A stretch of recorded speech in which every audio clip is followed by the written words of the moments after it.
देखिए यहाँ पे आज जैसे हम आपको केमिकल रिएक्शन बताते हैं, केमिकल रिएक्शन हम लोग पहले भी पढ़े हुए केमिकल रिएक्शन, रासायनिक प्रतिक्रिया। देखिए रिएक्शन सबसे जानते हैं रिएक्शन क्या होता है। तो रिएक्शन का मतलब ये कि जो शुरू में रहता है उसको बोलते हैं रिएक्टेंट। मतलब ये एरो से पकड़ेंगे हम, जिधर एरो का टेल गया ना वो होता है आपका रिएक्टेंट, जिसको अभी कारक आप लोग पढ़ेंगे। और जिधर एरो का टेल हेड होता है उसको बोलते हैं प्रोडक्ट। तो क्या बोलते हैं हम लोग? प्रोडक्ट। समझे? देखिए जिस तरह क्लास के दो कंपोनेंट है बॉयज एंड गर्ल्स, उसी तरह रिएक्टेंट के भी आपका दो कंपोनेंट है। रिएक्टेंट का आपका दो कंपोनेंट है, एक है आपका सबस्ट्रेट, एक है आपका सबस्ट्रेट, और जो दूसरा कंपोनेंट होता वो होता है आपका रिएजेंट। ओके। प्रोडक्ट भी आपका दो प्रकार का है, प्रोडक्ट भी आपका दो प्रकार का है। एक है आपका मेन प्रोडक्ट, मेन प्रोडक्ट, और एक है आपका बाय प्रोडक्ट। तो यहां पर लिख दिए बाय प्रोडक्ट। अब यहां पर देखिए मामला, रिएजेंट भी आपका दो प्रकार का है, रिएजेंट भी आपका दो प्रकार का। पहला जो रिएजेंट है उसको बोलते हैं इलेक्ट्रोफाइल, और जो दूसरा जो रिएजेंट है उसको क्या बोलते हैं हम लोग? न्यूक्लियोफाइल। इसे हम थोड़ा और बताएंगे हम आपको। अब बताइए जिधर एरो का हेड उधर क्या बनता है मेरा? प्रोडक्ट। जिधर एरो का टेल रहेगा उधर क्या बनेगा आपका? Reactant. Reactant how many types? Two types. पहला सबस्ट्रेट, दूसरा रिएजेंट। रिएजेंट भी दो प्रकार का, पहला इलेक्ट्रोफाइल और दूसरा न्यूक्लियोफाइल। प्रोडक्ट दो प्रकार का, पहला मेन प्रोडक्ट, दूसरा बाय प्रोडक्ट। यहाँ पर कंटिन्यू कर रहे हैं। देखिए इधर मेन प्रोडक्ट एक ऐसा प्रोडक्ट जो मोर अमाउंट में बनता, जो ज्यादा मात्रा में बनता, उसको बोलते हैं मेन प्रोडक्ट। एक ऐसा प्रोडक्ट जो लेस अमाउंट में बनता हो, चाहे स्मॉल अमाउंट में बनता, चाहे तनिक में बनता, उसी को बोलते हैं बाय प्रोडक्ट। अब देखिए यहाँ पे ये सबस्ट्रेट है, यहाँ पर रिएजेंट है। Reagent how many types? Two type. एक इलेक्ट्रोफाइल हो गया, दूसरा आपका न्यूक्लियोफाइल हो गया। एग्जांपल से क्लियर हो जाएगा। एक केमिकल रिएक्शन हम लिखने जा रहे हैं यहाँ पे, ठीक है?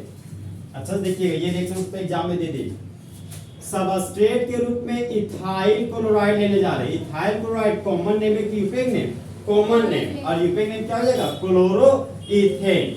रिएजेंट के रूप में एक्वस KOH लेने जा रहे हैं। देखिए आप एक्वस पहले भी पढ़े होंगे, एक्वस सॉल्यूशन, जलीय घोल। समझे? तो वही एक्वस जल हो गया। समझे? यहाँ रिएजेंट के रूप में एक्वस पोटेशियम हाइड्रोक्साइड लिया गया है। अब यहाँ पर देखिए अभी हम सिग्मा बॉन्ड को तोड़ने जा रहे हैं। हम जानते हैं सिग्मा बॉन्ड स्ट्रॉन्ग बॉन्ड होता है, तो स्ट्रॉन्ग बॉन्ड को तोड़ने के लिए एनर्जी देना पड़ेगा। यहाँ पर कोई एनर्जी हमको लिखा हुआ नहीं रहता एग्जाम में, तो एनर्जी नहीं दिया रहेगा तो हम लोग अपने से यहाँ पर कौन सी एनर्जी यूज करते हैं? Heat energy.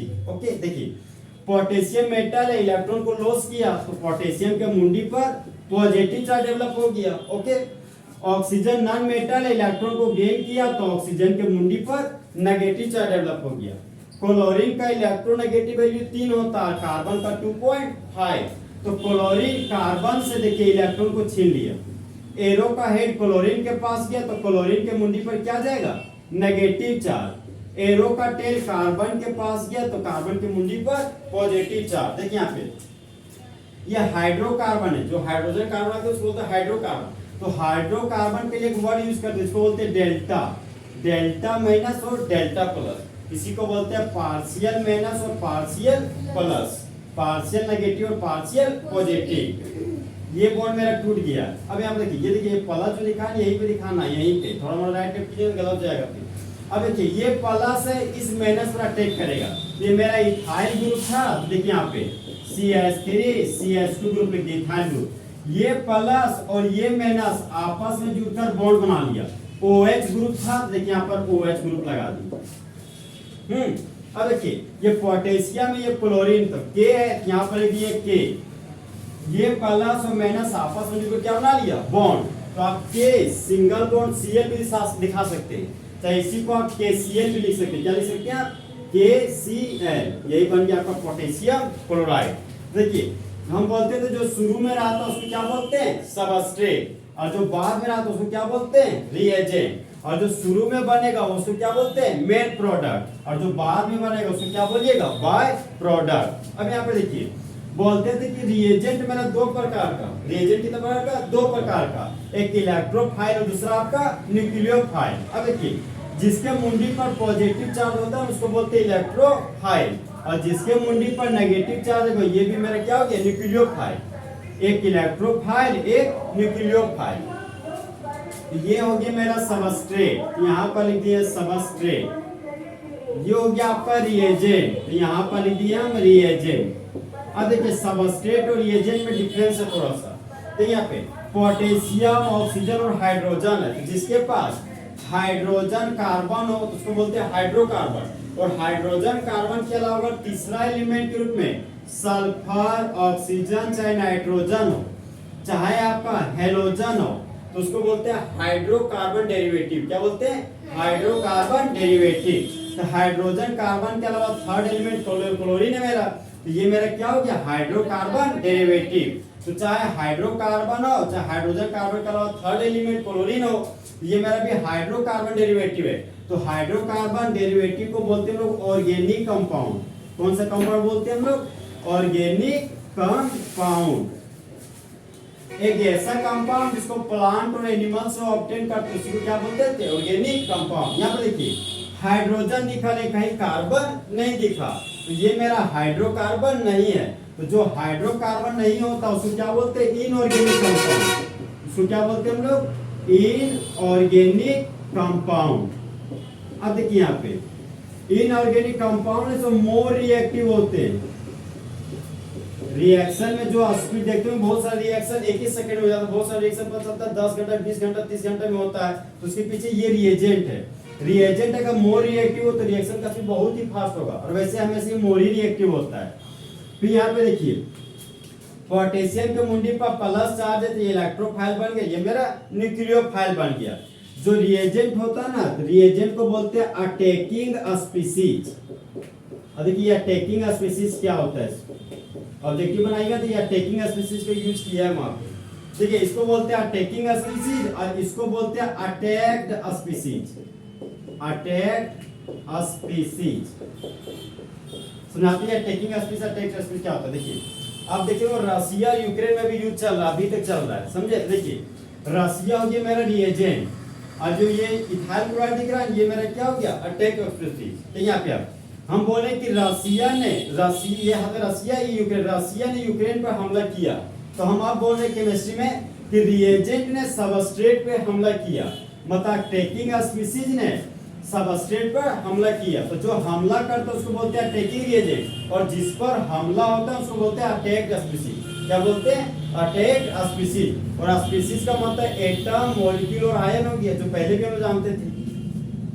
तो आप बताइए जो शुरू में होता है उसको क्या बोलिएगा, सबस्ट्रेट, और जो सेकंड में होता है वह रिएजेंट। और जो रिएजेंट है वह कैसा कंपाउंड होता है, इनऑर्गेनिक कंपाउंड, और जो सबस्ट्रेट है वह मेरा ऑर्गेनिक कंपाउंड। रिएजेंट मोर रिएक्टिव कि लेस रिएक्टिव, मोर रिएक्टिव। तो रिएजेंट को क्या बोलिएगा, अटैकिंग स्पीसीज। एक पोर्शन याद रखिए, ये याद रखिए तो पलट दीजिएगा, दोनों याद रखिए तो कंफ्यूज कर जाइएगा।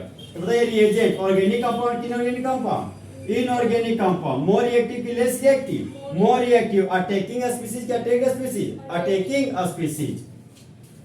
ये मेन प्रोडक्ट हो गया, ये आपका बाय प्रोडक्ट हो गया। ओके, इसी को बोल सकते हैं मेजर प्रोडक्ट, इसी को बोल सकते हैं आप माइनर प्रोडक्ट।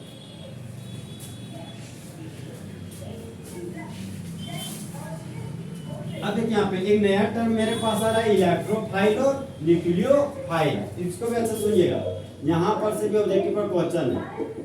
इलेक्ट्रोफाइल, देखिए इलेक्ट्रो का मतलब होता है इलेक्ट्रॉन, फाइल का मतलब होता है लविंग, इलेक्ट्रॉन लविंग। तो देखिए इलेक्ट्रॉन लविंग स्पीसीज को ही हम लोग बोलते हैं इलेक्ट्रोफाइल। इलेक्ट्रॉन लविंग स्पीसीज को क्या बोलिएगा, इलेक्ट्रोफाइल। ऑप्शन पूछ देता है कि इलेक्ट्रॉन लविंग स्पीसीज को कहते हैं, तो क्या मानिएगा, इलेक्ट्रोफाइल। तो सबसे पहले हम सिंबल बताते हैं आपको कि इलेक्ट्रोफाइल का कि सिंबल क्या होता है। देखिए इलेक्ट्रोफाइल का फर्स्ट लेटर क्या है, कैपिटल ई, तो यहाँ पर सिंबल के रूप में लिखिए कैपिटल ई। इलेक्ट्रोफाइल का सिंबल कैपिटल ई हो गया, तो कैपिटल ई के मुंडी पर अगर पॉजिटिव चार्ज होता है ना, तो वही हमारा इलेक्ट्रोफाइल का सिंबल होगी।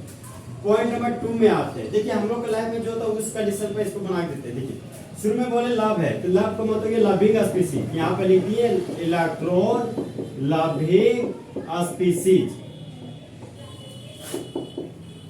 दूसरा है मेरा इलेक्ट्रॉन पुअर स्पीसीज को भी हम लोग क्या बोलते हैं, इलेक्ट्रोफाइल। तीसरा है आपका इलेक्ट्रॉन डेफिशिएंट स्पीसीज को भी हम लोग इलेक्ट्रोफाइल बोलेंगे। नेक्स्ट मेरा जो इलेक्ट्रॉन डिफिशिएंट स्पीसीज होता है उसी को बोलते हैं हम लोग लेविस एसिड। और जो लेविस एसिड होता है वह इलेक्ट्रॉन पेयर को एक्सेप्ट करता है, इलेक्ट्रॉन पेयर एक्सेप्टर होता है। और देखिए इसको पहचान तरीका, अगर अपने लाइफ से जोड़िएगा तो ये भी जुड़ जाएगा। देखिए यहाँ पे योग्य लव, योग्य प्यार, योग्य धोखा, धोखा देने वाला लेविस है, कैसे देता है, एसिड पिला के, योग्य लेविस एसिड। तो इलेक्ट्रॉन लविंग स्पीसीज को क्या बोलिएगा, इलेक्ट्रोफाइल। इलेक्ट्रॉन पुअर स्पीसीज को बोलेंगे इलेक्ट्रोफाइल। इलेक्ट्रॉन डेफिशिएंट स्पीसीज को बोलेंगे इलेक्ट्रोफाइल। और लेविस एसिड को बोलेंगे इलेक्ट्रोफाइल। इलेक्ट्रॉन पेयर एक्सेप्टर को भी क्या बोलेंगे, इलेक्ट्रोफाइल। देखिए ये क्वेश्चन बहुत पूछते एग्जाम में, लेविस एसिड वाला। लेविस एसिड वाला इक्विलिब्रियम में भी पढ़ाना था, समझे, इक्विलिब्रियम नहीं पढ़ा पाए, अफसोस है इस चीज का। देखिए यहाँ पे जरा समझ लीजिए, बोलेगा लेविस एसिड है तो ऑप्शन 4 ऑप्शन में से एक ऑप्शन रहेगा इलेक्ट्रॉन पेयर एक्सेप्टर। तो इलेक्ट्रॉन पेयर एक्सेप्टर को क्या बोलिएगा, लेविस एसिड। दूसरा ऑप्शन ये एसिड का पहचान करेगा कि जब किसी भी कंपाउंड को पानी में डालकर टूट के एक प्लस देते तो क्या बोलते हैं हम लोग, एसिड। तो वो क्या आपका Bronsted Lowry concept of acid and base. और ये हो गया मेरा Lewis acid and Lewis base के बेसिस पर है कि इलेक्ट्रॉन पेयर को एक्सेप्ट करने वाला क्या कहलाता है, आपका लेविस एसिड। अभी इसका एग्जांपल, पहले एग्जांपल के जो कैरी करता पॉजिटिव चार्ज स्पीसीज को, मतलब जिसके मुंडी पर पॉजिटिव चार्ज रहेगा ना वही मेरा इलेक्ट्रोफाइल कहलाएगा। अभी एग्जांपल खास है आपके लिए। एग्जांपल देखिए, ये हो गया मेरा हाइड्रोजन, एक को क्या बोलते हैं हम लोग, हाइड्रोजन। Cl को क्लोरीन, और Br को क्या बोलते हैं, ब्रोमीन, I को आयोडीन। देखिए हाइड्रोजन के मुंडी पर पॉजिटिव चार्ज आ गया तो ये बन गया आपका इलेक्ट्रोफाइल। सर ये कहां से आया, देखिए यहाँ से आया, HCl से। क्लोरीन का इलेक्ट्रोनेगेटिव वैल्यू ज्यादा होता है हाइड्रोजन से। देखिए क्लोरीन इलेक्ट्रॉन खींच लिया तो एरो पर हेड गया, मुंडी पर क्या आ गया, नेगेटिव चार्ज। एरो पर टेल गया, हाइड्रोजन के मुंडी पर पॉजिटिव चार्ज आ गया, ये देखिए H+ हो गया। सर यहाँ पे Cl माइनस है, लेकिन कभी कभी Cl+ वाला भी केस आता है, समझे। तो जब Cl के मुंडी पर प्लस चार्ज रहेगा तो ये मेरा क्या कहलाएगा, इलेक्ट्रोफाइल। ये इससे कंपेयर मत कीजिए, ये अलग अलग केस है, समझे, ये केस भी जनरेट होता है। अगर ब्रोमीन के मुंडी पर पॉजिटिव चार्ज आ जाए तो वो भी मेरा इलेक्ट्रोफाइल बन जाएगा। आयोडीन के मुंडी पर अगर पॉजिटिव चार्ज आ जाएगा तो ये भी मेरा इलेक्ट्रोफाइल बन जाएगा।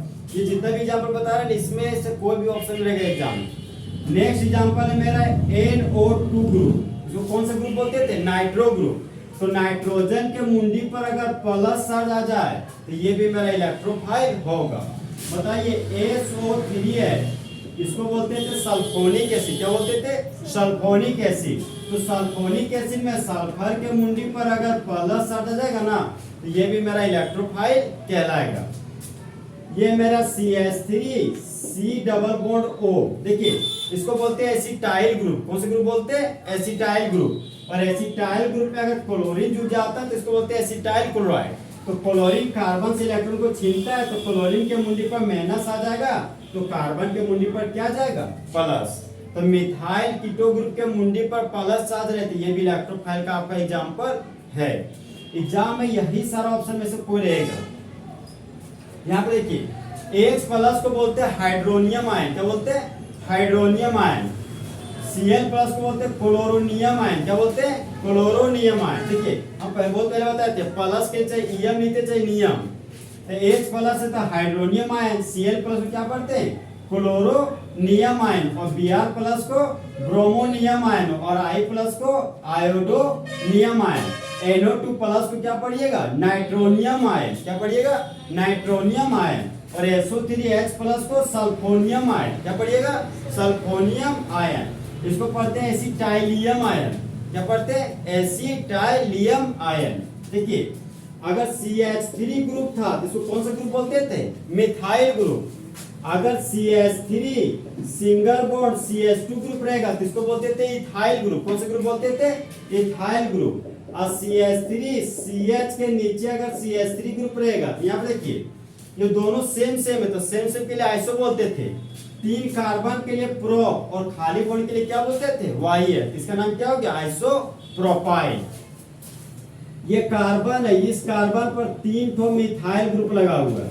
यहाँ पर 3 मिथाइल ग्रुप लगा दिया, ये हो गया खाली बॉन्ड। देखिए यहाँ पे मान लिया इस खाली बॉन्ड में Cl लगा हुआ था, तो क्लोरीन इलेक्ट्रॉन को खींचा तो मिथाइल के मुंडी पर क्या आ गया, पॉजिटिव चार्ज। क्या आ गया आपका, पॉजिटिव चार्ज। यहाँ से भी क्लोरीन कार्बन से इलेक्ट्रॉन को खींचा तो कार्बन के मुंडी पर पॉजिटिव चार्ज आ गया। यहाँ से क्लोरीन इलेक्ट्रॉन खींचा तो कार्बन के मुंडी पर पॉजिटिव चार्ज आ गया। यहाँ से भी इलेक्ट्रॉन खींचा तो कार्बन के मुंडी पर पॉजिटिव चार्ज आ गया। अब देखिए अगर कार्बन के मुंडी पर पॉजिटिव चार्ज आता है तो उसको बोलते हैं कार्बोकेटायन। क्या बोलते हैं, कार्बोकेटायन। अगर कार्बन के मुंडी पर नेगेटिव चार्ज आता है तो उसको कार्बोएनाइन नहीं बोलते, कार्बेनाइन बोलते। क्या बोलते हैं, कार्बेनाइन। और अगर देखिए कार्बन के मुंडी पर अगर एक ठो इलेक्ट्रॉन आ जाएगा तो उसको बोलते हैं कार्बन फ्री रेडिकल। क्या बोलते हैं उसको, कार्बन फ्री रेडिकल। अब किसका नाम, कार्बन के मुंडी पर प्लस चार्ज आ गया तो इसको बोलिएगा कार्बोकेटायन। तो CH3 का नाम मिथाइल हो गया तो इसका पूरा नाम हो जाएगा मिथाइल कार्बोकेटायन। इसका नाम हो जाएगा इथाइल कार्बोकेटायन। इसका नाम हो जाएगा आइसोप्रोपाइल, आइसोप्रोपाइल कार्बोकेटायन।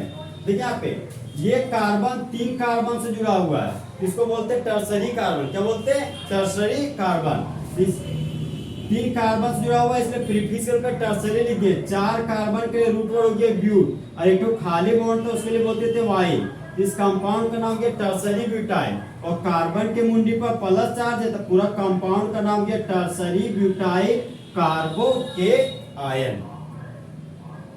लेकिन नाम अलग अलग नहीं बताएंगे तो अपने ऑब्जेक्टिव नहीं बना पाइएगा, समझे। तो बताइए इलेक्ट्रॉन लविंग, हाँ इलेक्ट्रोफाइल का सिंबल क्या हो गया, E+। इलेक्ट्रॉन लविंग स्पीशीज को क्या बोलिएगा, इलेक्ट्रोफाइल।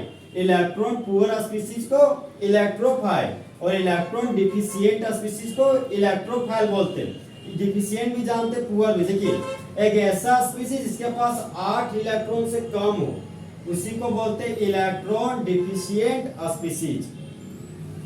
इलेक्ट्रॉन डिफिशिएंट स्पीशीज को बोलते हैं हाइपोवैलेंट स्पीशीज भी।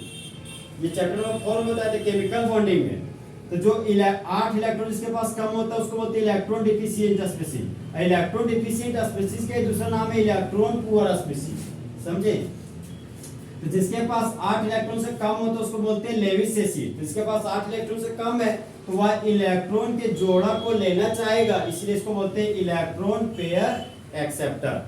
तो जिसके मुंडी पर पॉजिटिव चार्ज रहेगा वह किसके एग्जांपल, आपका इलेक्ट्रोफाइल का। बताइए हाइड्रोजन के मुंडी पर प्लस चार्ज, इसका नाम क्या हो गया, हाइड्रोनियम आयन। इसका क्लोरोनियम आयन, इसका ब्रोमोनियम आयन, इसका आयोडोनियम आयन, नाइट्रोनियम आयन। क्या बोलिएगा, नाइट्रोनियम आयन। इसका नाम बोलते हैं सल्फोनियम आयन।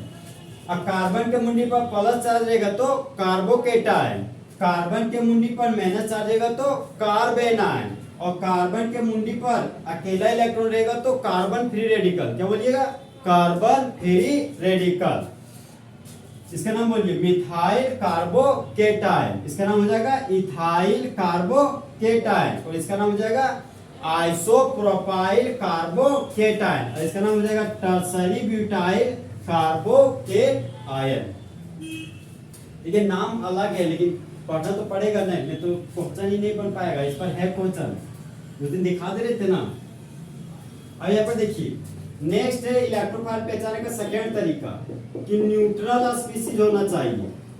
न्यूट्रल स्पीशीज होना चाहिए और वह इनकम्प्लीट ऑक्टेट होना चाहिए। Incomplete octet.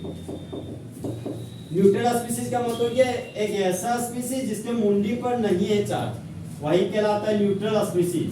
और इनकम्प्लीट ऑक्टेट का मतलब इसके पास 8 इलेक्ट्रॉन से कम है। इसका एग्जांपल किसी का हम याद रखिएगा, ये भूल जाएगा चलेगा, आप जो बता रहे वो एग्जांपल नहीं भूलिएगा क्योंकि इसी पर क्वेश्चन है आपका ऑब्जेक्टिव। पहला एग्जांपल आपका BeCl2। बताइए इसमें सेंट्रल एलिमेंट कौन होगा, बी बेरिलियम। जिसके पास कम एटम होता है वही क्या हो गया, सेंट्रल एलिमेंट। तो बोलते थे कि इलेक्ट्रोफाइल इलेक्ट्रोडिफिशिएंट स्पीशीज होता है, 8 इलेक्ट्रॉन से कम होना चाहिए। देखिए यहाँ पे 2 बॉन्ड है ना, तो 2 बॉन्ड में कितना इलेक्ट्रॉन,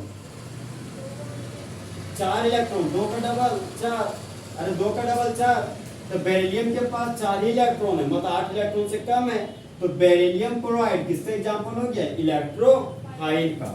नेक्स्ट फेमस एग्जांपल है आपका BF3, सेंट्रल एलिमेंट कौन होगा, बोरोन, बी नहीं बोलिएगा, बोरोन बोलिएगा। कितना बॉन्ड पेयर है, 3, तो 3 दूना 6 इलेक्ट्रॉन, तो ये 8 इलेक्ट्रॉन से कम है, तो BF3 क्या कहलाएगा, इलेक्ट्रोफाइल।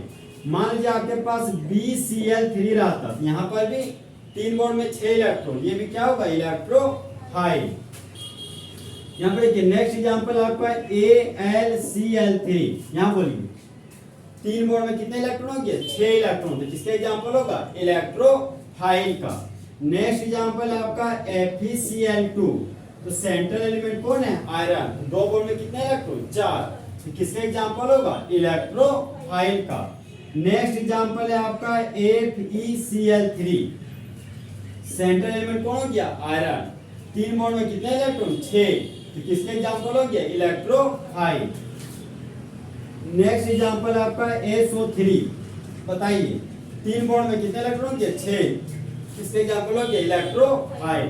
रियल में थोड़ा यहाँ कॉन्सेप्ट है, देखिए यहाँ पे 1 सल्फर तो 1 सल्फर लगा दिए, 3 ऑक्सीजन है, 1 ऑक्सीजन, 2 ऑक्सीजन, 3 ऑक्सीजन, ऑक्सीजन हमसे कितना बॉन्ड बनाता है, 2 बॉन्ड। यहाँ पर देखिए 2 बॉन्ड बनाया, ये भी ऑक्सीजन 2 बॉन्ड बनाया, ये भी ऑक्सीजन सल्फर के साथ 2 बॉन्ड बनाया। अब इलेक्ट्रॉन दीजिएगा, देखिए 2 4 6 8 10 12, सल्फर के बाद 12 इलेक्ट्रॉन हो गया। अभी आप सोचे देखिए कितना, 6, उसके पीछे वजह देखिए, आप सोचे सही, ऑक्सीजन इलेक्ट्रोनेगेटिव एटम है, तो सल्फर से ऑक्सीजन इलेक्ट्रॉन खींच लिया, तो यहाँ माइनस, यहाँ क्या गया, प्लस, फिर ये बॉन्ड टूटा, फिर से ऑक्सीजन पर माइनस, सल्फर के पास प्लस, फिर ये बॉन्ड टूटा, सल्फर के मुंडी प्लस, ऑक्सीजन के मुंडी पर माइनस, तो कितना बॉन्ड बचा आपके पास, 3 बॉन्ड, और 3 बॉन्ड में कितने इलेक्ट्रॉन हो गए, 6 इलेक्ट्रॉन। तो इलेक्ट्रोफाइल का एग्जांपल आपका हो गया सल्फर ट्राइऑक्साइड। ये सब एग्जांपल ऑब्जेक्टिव के लिए खास यही सब इलेक्ट्रोफाइल न्यूक्लियोफाइल पहचानने का। बताइए पहला एग्जांपल क्या है, बेरिलियम क्लोराइड, दूसरा बोरोन ट्राइक्लोराइड, तीसरा बोरोन ट्राइक्लोराइड, फिर फोर्थ एल्युमिनियम ट्राइक्लोराइड। नेक्स्ट आपका फेरस क्लोराइड, क्या है, फेरस क्लोराइड, फिर फेरिक क्लोराइड, और एक और नेक्स्ट है आपका सल्फर ट्राइऑक्साइड। अब आ रहे हैं न्यूक्लियोफाइल पे, अंतिम चल रहा है, ठीक है। यहाँ पे ये हो गया मेरा न्यूक्लियोफाइल, जान जाइए न्यूक्लियोफाइल। देखिए यहाँ पे न्यूक्लियो का मतलब हो गया न्यूक्लियस, तो यहाँ पर लिख दिया हम न्यूक्लियस। फाइल का मतलब हो गया लविंग, देखिए यहाँ पे, वहां पे हम बोलते थे ना इलेक्ट्रॉन लविंग स्पीशीज को क्या बोलते थे, इलेक्ट्रोफाइल, तो जस्ट अपोजिट है। यहाँ क्या बोलेंगे, न्यूक्लियस लविंग स्पीशीज को क्या बोलिएगा, न्यूक्लियोफाइल। वहां बोलते थे इलेक्ट्रॉन पुअर स्पीशीज इलेक्ट्रोफाइल, तो यहाँ हो जाएगा इलेक्ट्रॉन रिच स्पीशीज न्यूक्लियोफाइल। वहां बोलते थे इलेक्ट्रॉन डिफिशिएंट स्पीशीज इलेक्ट्रोफाइल, तो यहाँ बोलिएगा इलेक्ट्रॉन एफिशिएंट स्पीशीज क्या कहलाएगा, न्यूक्लियोफाइल। वहां बोलते थे लेविस एसिड इलेक्ट्रोफाइल, यहाँ लेविस बेस क्या बोलिएगा, न्यूक्लियोफाइल। अब इसके एग्जांपल पे आ रहे हैं, जिस जो कैरी करता है ना नेगेटिव चार्ज को, उसी को हम लोग बोलते हैं न्यूक्लियोफाइल। तो जहां जहां प्लस था ना वहां पर खाली माइनस लगा देना, ये सभी न्यूक्लियोफाइल बन गए। ये माइनस बिल्कुल नहीं पाया था, चेंज करते हैं। ठीक है, यहाँ पे इसको बोलते हैं हाइड्राइड आयन, इसको बोलते हैं क्लोराइड आयन, इसको बोलते हैं ब्रोमाइड आयन, ये मेरा आयोडाइड आयन। जिसके मुंडी पर नेगेटिव चार्ज है वह मेरा न्यूक्लियोफाइल है। न्यूक्लियोफाइल का नेक्स्ट एग्जांपल ये देखेंगे आप, Cn- साइनाइड आयन, ये भी किसका एग्जांपल है, न्यूक्लियोफाइल का। नेक्स्ट है आपका OH- वाटर से आया हुआ है, HOH-, ये HCl से आया हुआ है। तो साइनाइड आयन, हाइड्रोक्साइड आयन भी मेरा न्यूक्लियोफाइल का एग्जांपल हो गया। इसको क्या बोलते थे हम लोग, मिथाइल ग्रुप, क्या बोलते थे, मिथाइल ग्रुप। तो कार्बन के मुंडी पर प्लस आता था कार्बोकेटायन, तो आज कार्बन के मुंडी पर क्या जाएगा, नेगेटिव चार्ज, इसको बोलेंगे मिथाइल कार्ब एनायन। क्या बोलिएगा, मिथाइल कार्ब एनायन।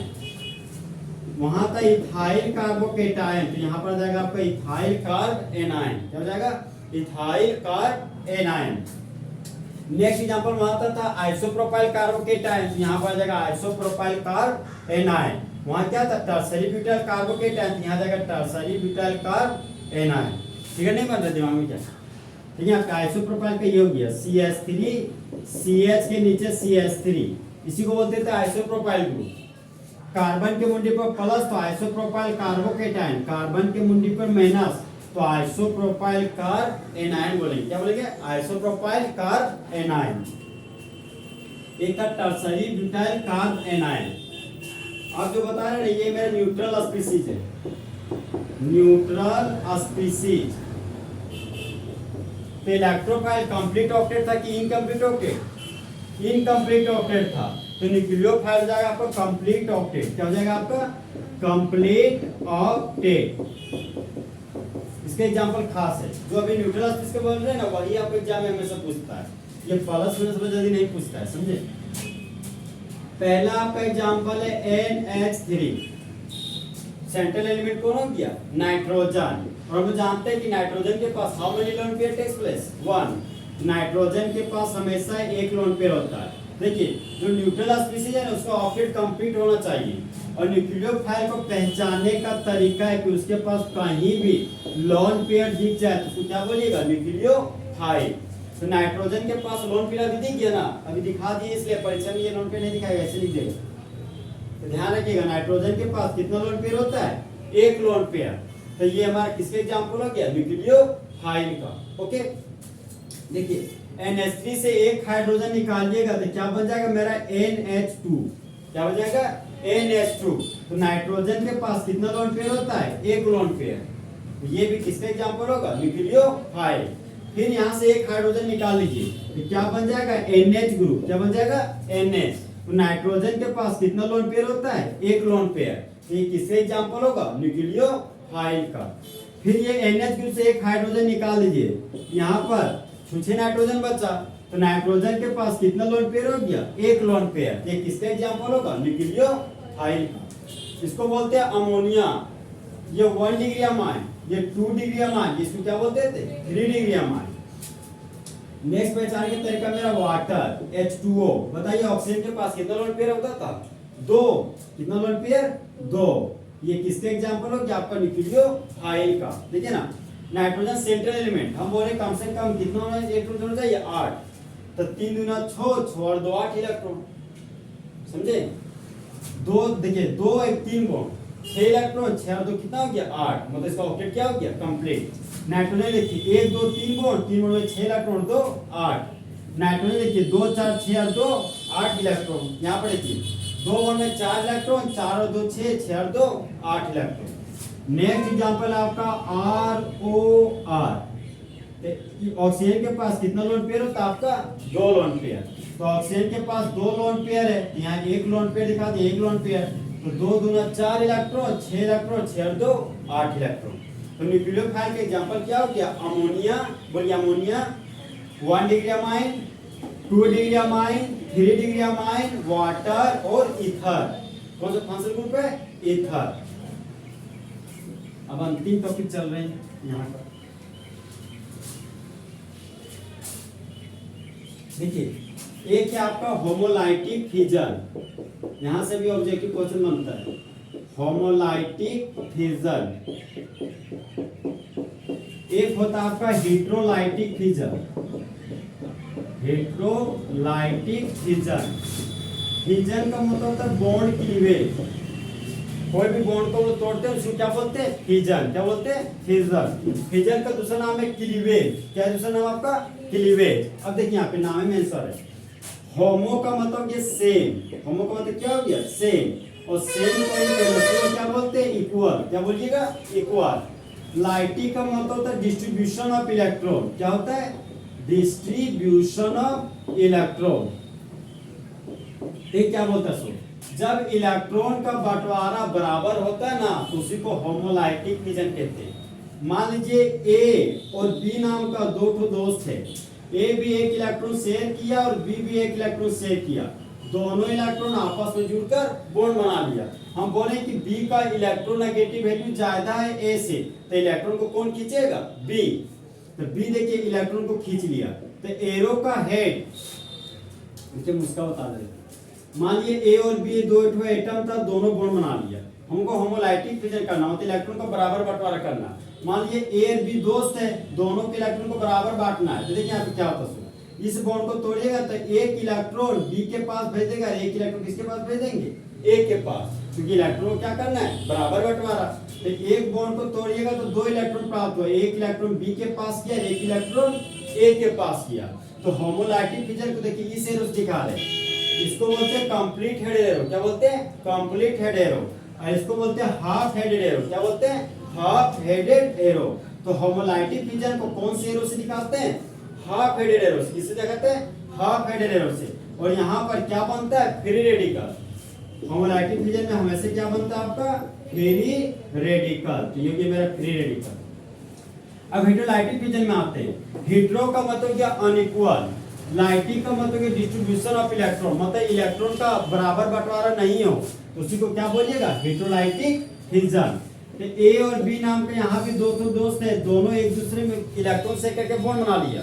हम बोले बी का ताकत ज्यादा है ए से, तो बी ए के इलेक्ट्रॉन को छीन लिया, तो एरो का हेड बी के पास गया तो मुंडी पर नेगेटिव चार्ज डेवलप कर लिया। एरो का टेल ए के पास गया तो ए के मुंडी पर पॉजिटिव चार्ज डेवलप कर लिया। तो यहाँ पे देखिए हेटेरोलाइटिक फिजन को कौन से एरो से दिखा रहे हैं, कंप्लीट हेडेड एरो से। कौन से दिखा रहे हैं, कंप्लीट हेडेड एरो से। और हेटेरोलाइटिक फिजन देखिए केट आयन और एन आयन बन रहा है। कौन बन रहा है, केट आयन और एन आयन। तो केट आयन और एन आयन को बोल सकते हैं कि पॉजिटिव चार्ज और नेगेटिव चार्ज बन रहा है। तब बताइए होमोलाइटिक फिजन को कंप्लीट हेडेड एरो से दिखाते हैं कि हाफ हेडेड एरो से। हाफ हेडेड एरो से इक्वल का इलेक्ट्रॉन का इक्वल डिस्ट्रीब्यूशन होता है, क्या इक्वल, इक्वल डिस्ट्रीब्यूशन होता है। होमोलाइटिक फिजन में हमेशा क्या बनता है, फ्री रेडिकल। फ्री रेडिकल का दूसरा नाम क्या, अनपेयर्ड इलेक्ट्रॉन। क्या है, अनपेयर्ड इलेक्ट्रॉन। और हेटेरोलाइटिक फिजन में क्या बनता है, पॉजिटिव चार्ज और नेगेटिव चार्ज। इलेक्ट्रॉन का बराबर बंटवारा होता है कि नहीं बराबर बंटवारा होता है, बराबर बंटवारा नहीं है तो मतलब अनइक्वल डिस्ट्रीब्यूशन होता है। यहाँ पे देखिए ए और बी था, बोले बी इलेक्ट्रॉन को खींच लिया, एक नेगेटिव का मतलब दो इलेक्ट्रॉन होता है, एक खुद का इलेक्ट्रॉन और एक दूसरे का इलेक्ट्रॉन। देखिए बी ए वाला साथ दोनों इलेक्ट्रॉन खींच लिया, इसलिए इलेक्ट्रॉन का बराबर बंटवारा यहाँ पर नहीं हुआ, इसलिए इसको कौन सा फिजन बोलिएगा, हेटेरोलाइटिक फिजन। तीसरा राशि का शौक हो गया।